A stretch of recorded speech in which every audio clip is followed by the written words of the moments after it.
qophii ashaaraa magariisaa bara kanaa laalchisee waggootanii 7-8 darban hojiin kun bal'inaan hojjetamaa tureera. Keessumattuu waggoottan arfan darban kana bal'inaan gara biqilaa nyaata namaatiif ooluu danda'utti xiyyeeffannoon kennameeti kan hojjetamaa jiru. Bara kana biqilaa biliyoona 5.4 qopheessuudhaaf kan karoorsine kana keessaa gara biqilaa biliyoona walakkaatti kan dhiyaatu biqilaa nyaata namaatiif ooludha. Gosa biqilaa adda addaa jechuudha kan qopheessaa jirru.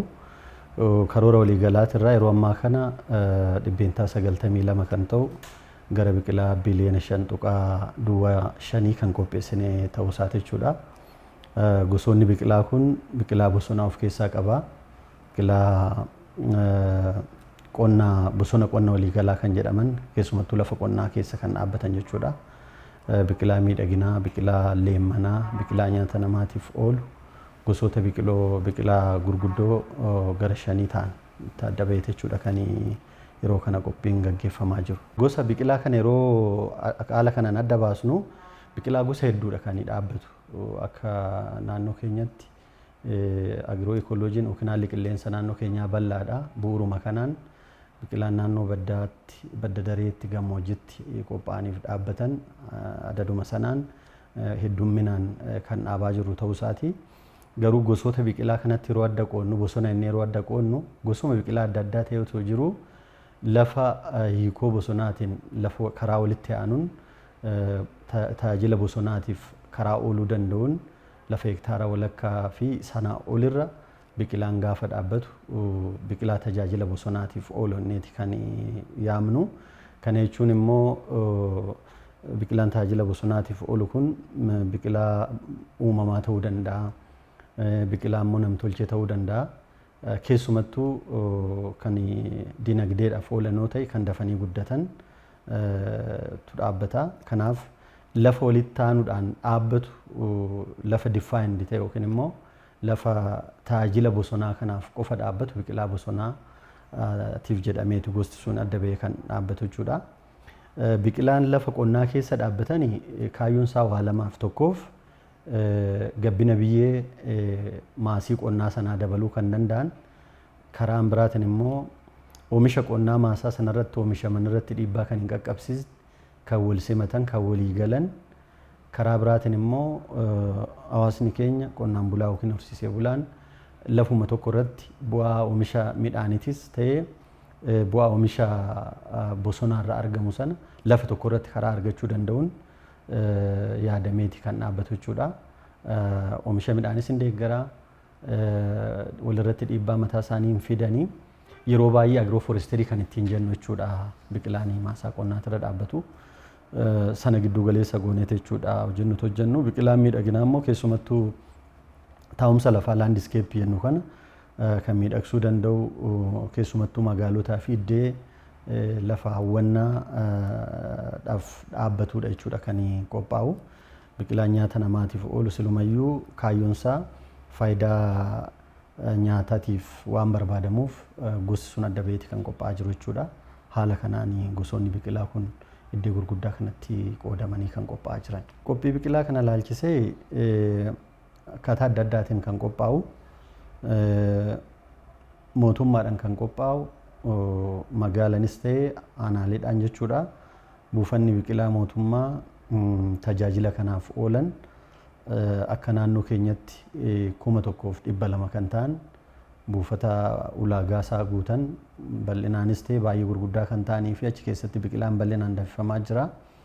Isa kana mootummaan bajetatti ramadee galteewwan barbaachisus kanneen akka sanyii gosa adda addaa bituudhaan dhiyeessuudhaan pilaastikni biqilaan kun ittiin qophaa'us qopheessuudhaan dabalataanis immoo dhimmoonni hojii kanaaf barbaachisan kanneen akka biyyee fi kompoostii mootummaatu qopheesseeti hojiin kun bal'inaan hojjetamaa jira.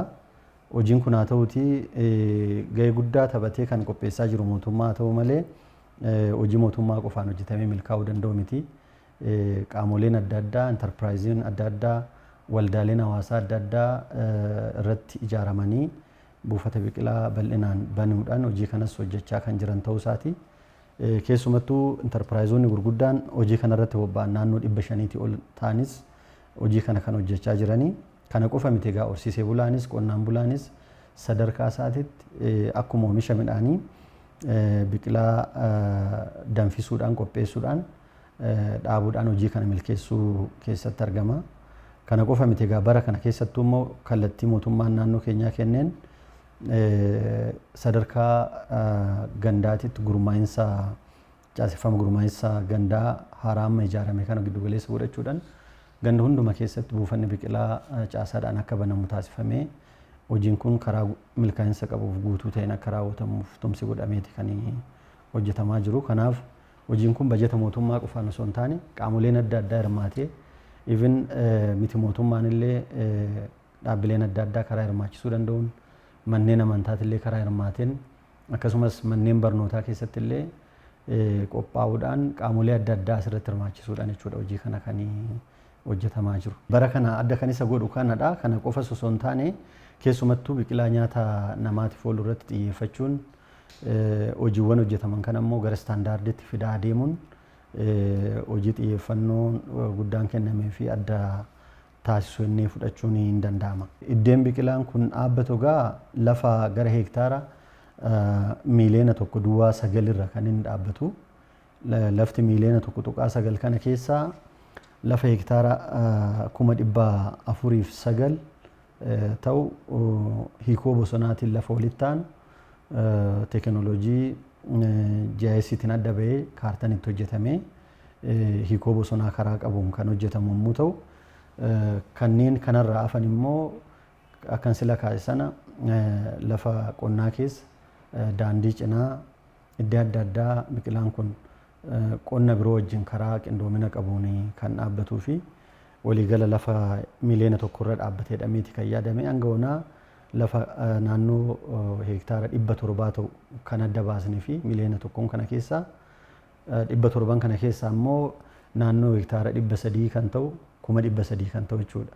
300 kan ta'u kaartaan itti hojjetamee gamanumaa qophiin barbaachisu taasifamee even hojii eegumsa biyyoo bishaanii yeroo bonaa hojjetamu kana keessatti illee boolli jiidhinsa qabatanii turuu danda'an latiinsa biqilaa keenyaaf immoo gumaacha guddaa qaban keessumattuu naannoo hanqinni jiidhinsaa jiru kanarratti xiyyeeffachuudhaan hojii eegumsa biyyoo bishaanii yeroo hojjetamu karaa qindoomina qabuun illee kan qophaa'aa jiruu fi bal'inaan hojjetamaa kan jiru ta'uu isaati jechuudha.